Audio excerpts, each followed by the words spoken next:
Okay. Okay. You are one of the favorite DJs at our party. Can you tell us about the story, how you created your DJ's name, and a little bit about your experience? Okay, well, I guess the story behind my name is pretty simple. It was going to be Alex K, but a lot of people already had that name, it turned out, so I just shortened it to XK and went with that, basically. And how many years of experience do you have? I think it's a good question. Probably about 9 years now. 9 years? Yeah. Wow. Mm-hmm.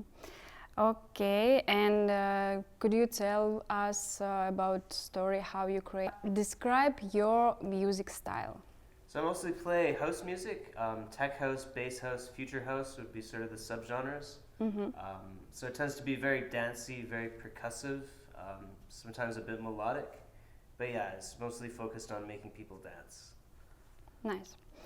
Have you ever played at great events? Absolutely. And I guess I should elaborate. So, I mean, the events with Checkpoint have been great.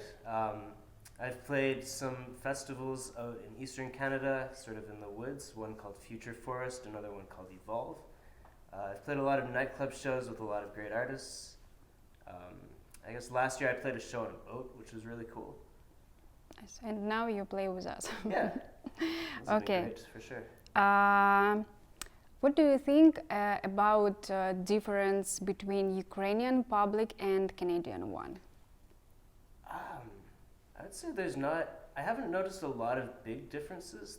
The one that I have noticed is the Ukrainian audience tends to show up a bit earlier, which is kind of nice. Like, I'm used to like a typical show in Canada. If it starts at 10 p.m., maybe there'll be like 5 people there for the first couple of hours, and then everyone will just kind of show up at midnight all at once.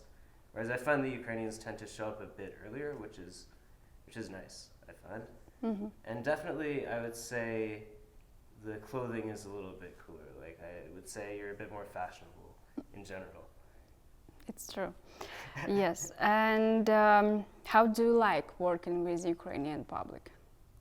It's been fun, for sure. Really rewarding. Everyone seems to have a great time. I only understand a little bit of Ukrainian and a little bit of Russian, so every once in a while I have no idea what's going on. Он But сказал, everyone's English is pretty good. Он сказал Russian, да, что-то? Oh, sorry. Without Russian. Okay, only a little bit of Ukrainian. Okay. Okay. How do you like working with Ukrainian audience? It's been a lot. Without. Sorry. Okay. It's just question for Okay. camera. Did you see her interviewing before? Yes. So you know what to expect. And actually, I just forgot. As soon as you started asking a question, it's like, oh, I was supposed to answer. And it's like, oh, no. Sorry. Thank you. Вибачте.